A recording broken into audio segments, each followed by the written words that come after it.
모모 제4장 말없는 노인과 말을 잘하는 청년. 두 번째. 그러나 이들 세 사람 중 자신들의 우정에 곧 어두운 그늘이 드리워지리라는 것을 예상한 사람은 아무도 없었다. 하지만 이제 곧 그들의 우정뿐 아니라 마을 전체에 어두운 그늘이 드리워지리라. 어둡고 차가운 그 그늘은 점점 더 자라나 이미 대도시 전체로 번지고 있었다. 그것은 눈에 띄지 않는 소리 없는 침략과 같았다. 그것은 하루하루 점점 더 진격해 들어왔다. 하지만 그것을 눈치챈 사람이 아무도 없어서 누구도 저항할 수 없었다. 침략자들, 그들은 누구였을까? 일단의 회색 신사들이 대도시를 서성이고 있었다.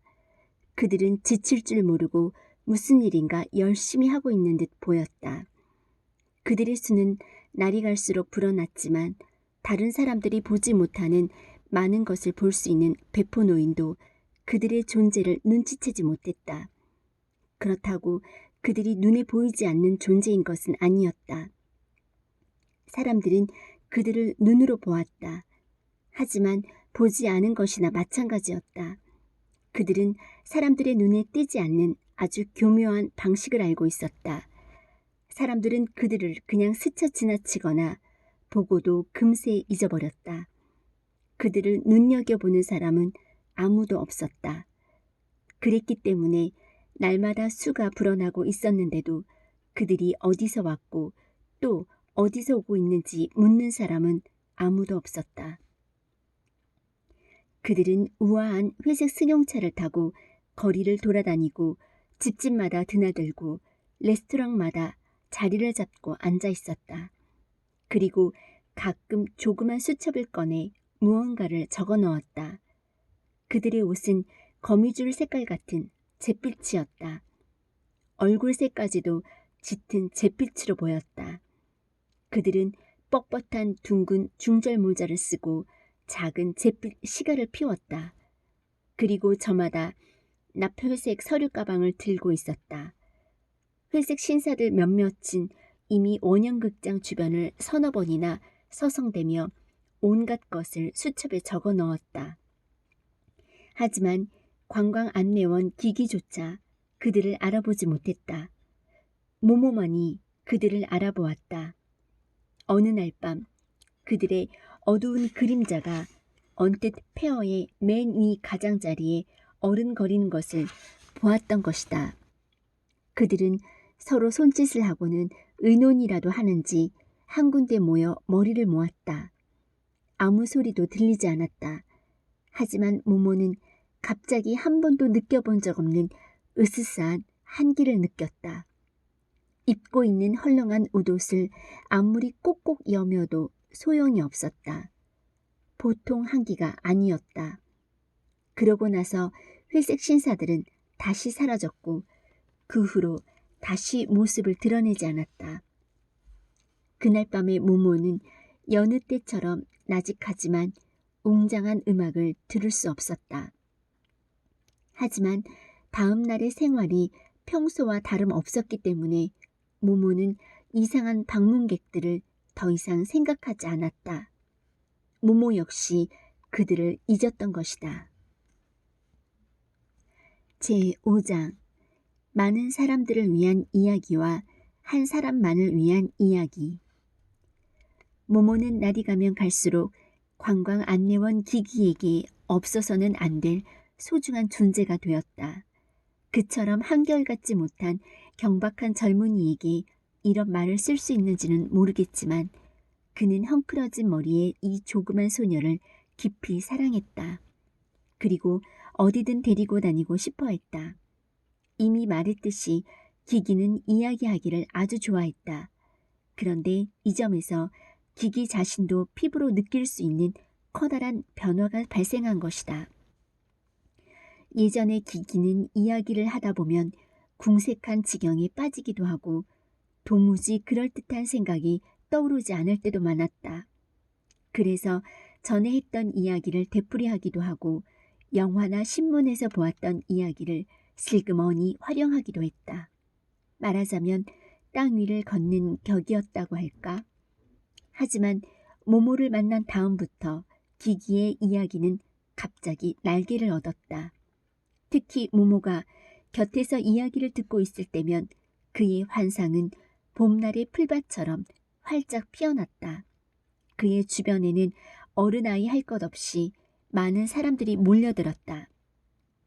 이제 그는 몇 날 며칠, 몇 주일 동안 이어지는 이야기를 할 수 있었다. 기발한 착상이 샘물처럼 끊임없이 솟아나왔다.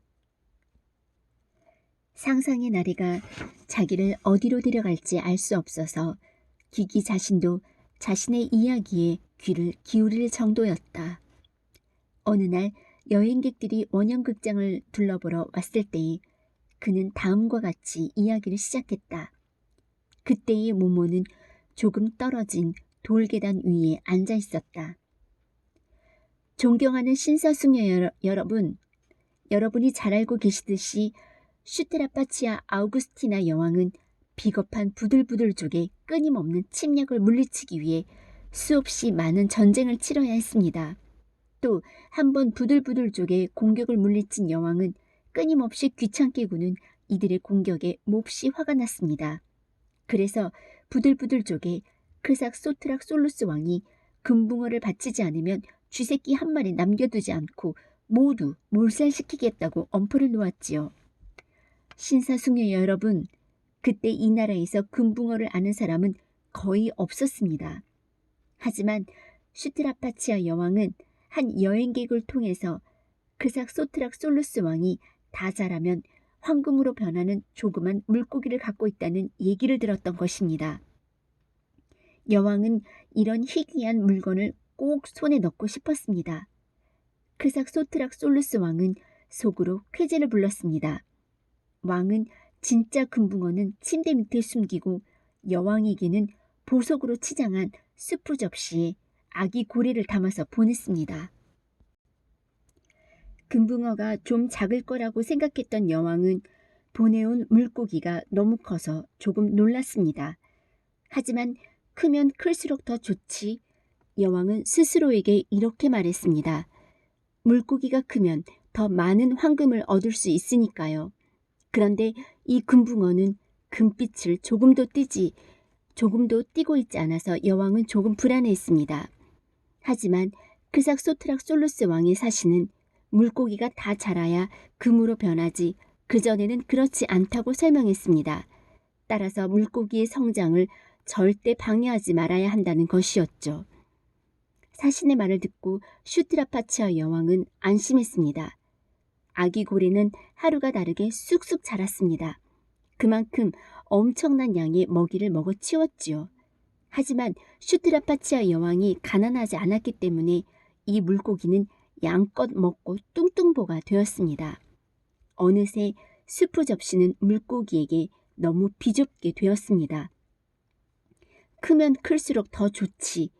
슈트라파치아 여왕은 이렇게 말하며 물고기를 목욕탕 욕조로 옮기게 했습니다. 하지만 어찌나 쑥쑥 자랐던지 얼마 안 가서 욕조에도 들어갈 수 없게 되었어요. 그래서 물고기를 여왕님의 수영장으로 옮겼죠. 옮기는 일만 해도 벌써 아주 번거로운 일이 되었습니다. 물고기가 황소만큼이나 무거웠거든요. 물고기를 옮기다가 한 노예가 미끄러졌는데 글쎄 여왕은 그 불행한 노예를 사자 밥으로 던져주라고 명령했지 뭡니까? 물고기는 여왕에게 전부나 다름없었거든요. 여왕은 매일 몇 시간이고 수영장 가장자리에 앉아서 물고기가 자라는 모습을 지켜보았습니다. 그리고 많은 황금을 생각했습니다. 잘 알려져 있듯이 여왕은 아주 화려한 생활을 하고 있었기 때문에 황금이 아무리 많아도 부족했거든요. 크면 클수록 더 좋지. 여왕은 이렇게 혼잣말로 중얼거렸습니다. 이 문장은 누구나 따라야 할 원칙으로 공표되었고 노쇠판에 새겨져 모든 공공 건물에 내걸리게 되었습니다. 결국 여왕의 수영장도 물고기에게 너무 비좁아졌습니다. 그래서 슈트라파치아 여왕은 여러분이 지금 보고 계신 이 건물을 짓게 하셨지요. 지금은 무너졌지만 예전에 이 건물은 거대한 원형 수족관이었습니다. 물고기는 맨 가장자리까지 물이 채워진 이 수족관에서 비로소 편안하게 몸을 쭉 펴고 헤엄칠 수 있었지요. 여왕은 낮이고 밤이고 저기 보이는 저곳에 몸소 나와서 거대한 물고기가 황금으로 변하는지 지켜보았습니다. 아무도 믿을 수 없었거든요. 노예도 친척도 믿을 수 없었습니다. 누가 물고기를 훔쳐갈까봐 여왕은 항상 마음이 조마조마했지요. 저기 앉아서 눈도 붙이지 않고 물고기를 지켜보던 여왕은 걱정과 두려움으로 하루하루 여의어 갔습니다. 하지만 물고기는 황금으로 변할 생각은 눈꼽만치도 않고 철벅거리며 신나게 헤엄치고 다녔습니다. 슈트라파치아 여왕은 점점 더 나란 일을 게을리하게 되었습니다. 비겁한 부들부들족이 기다렸던 건 바로 그것이었지요. 부들부들족은 크삭 소트락 솔루스 왕의 지휘 아래 마지막 원정을 감행했고 힘 하나 들이지 않고 손쉽게 왕국을 정복했습니다. 공격을 막으려는 병사 한 사람 만나지 않았거든요. 게다가 백성들은 누가 왕국을 다스리든 어차피 마찬가지였으니까요. 마침내 진상을 알게 된 슈트라파치아 여왕은 다음과 같은 유명한 말을 외쳤다고 합니다. 슬프도다. 오, 나는 다만. 유감스럽게도 그 다음 말은 전해지지 않습니다. 하지만 여왕이 이 수족관에 몸을 던져 모든 희망을 앗아간 물고기 곁에서 세상을 하직한 건 확실합니다. 크삭 소트락 솔루스 왕은 승리를 축하하기 위해 고래를 잡게 했고 온 국민이 일주일 동안이나 고래구이를 포식했다고 합니다. 신사숙녀 여러분, 이 이야기에서 남의 말을 너무 쉽게 믿으면 어떤 결과를 맞게 되는지 배우셨겠죠? 기기는 이 말을 끝으로 안내를 마쳤다. 깊은 감동을 받은 여행객들은 폐허가 된 원형극장 터를 외경심을 갖고 둘러보았다. 다만 한 사람이 미심쩍어하며 이렇게 물었다. 그렇다면 이 모든 일은 언제 일어난 겁니까? 대답이 궁에서 당황했던 적이 한 번도 없는 기기는 이렇게 대답했다. 잘 알려져 있듯이 슈트라파치아 여왕은 고대의 유명한 철학자 노요지우스와 같은 시대에 살았습니다. 의혹을 제기했던 사람은 자기가 고대의 유명한 철학자 노요지우스가 어느 때 사람인지 모른다는 사실을 인정하고 싶지 않았다. 그 사람은 이렇게만 말했다. 아, 그래요? 고맙습니다. 여행객들은 모두 아주 만족했고 이번 관광은 정말 유익했다. 옛 시대를 그렇게 생생하게 재미있게 설명한 사람은 만나보지 못했다 하고 칭찬했다. 이 대목에서 기기는 공손하게 책모자를 내밀었다. 여행객들은 감동의 대가로 아끼지 않고 돈을 내놓았다. 심지어는 의혹을 제기했던 사람까지도 동전 몇 개를 책모자에 던져 넣었다. 더욱이 기기는 모모가 온 다음부터는 한 번도 같은 이야기를 되풀이한 적이 없었다. 그는 같은 이야기를 또 하는 것은 너무 지루하다고 생각했다. 모모가 청중 가운데 섞여 이야기를 듣고 있으면 그는 자기 마음속에서 수문이 열리듯 새로운 이야기가 끊임없이 용솟음치며 쏟아져 나오는 듯한 느낌이 들었다. 깊이 생각할 필요도 없었다. 오히려 언젠가 미국에서 여행 온 두 귀부인을 안내했을 때처럼 이야기가 너무 황당해지지 않도록 스스로를 억제해야 할 정도였다. 그럼 기기가 귀부인들을 혼비백산하게 만든 이야기를 들어보기로 하자. 존경하는 부인, 아름답고 자유로운 미국에서도 잘 알려져 있듯이 붉은 왕이라고 불리는 잔인한 폭군 마르크 센티우스 코무누스는 일찍이 전 세계를 자신의 뜻대로 바꿔보려고 했습니다. 하지만 무슨 일을 해도 사람들은 도무지 달라지지 않고 여전히 똑같은 모습으로 남아있는 것이었습니다. 화가 난 마르크 센티우스 코무누스는 노년에 이르러 미치광이가 되었지요. 부인들도 아시겠지만 옛날에는 그런 병을 치료하는 정신과 의사가 없었습니다. 그래서 폭군이 미쳐 날뛰도록 그냥 내버려둘 수밖에 없었지요. 마르크 센티우스 코모누스는 기존의 세계는 차라리 내버려두고 아주 참신한 세계를 만들자는 생각을 하게 되었습니다. 그래서 지구와 똑같은 크기의 천체를 만들고 그 위에 집과 나무와 산과 바다와 냇물과 강을 비롯한 모든 것을 지구에 있는 것과 똑같은 모양으로 만들라고 명령했지요.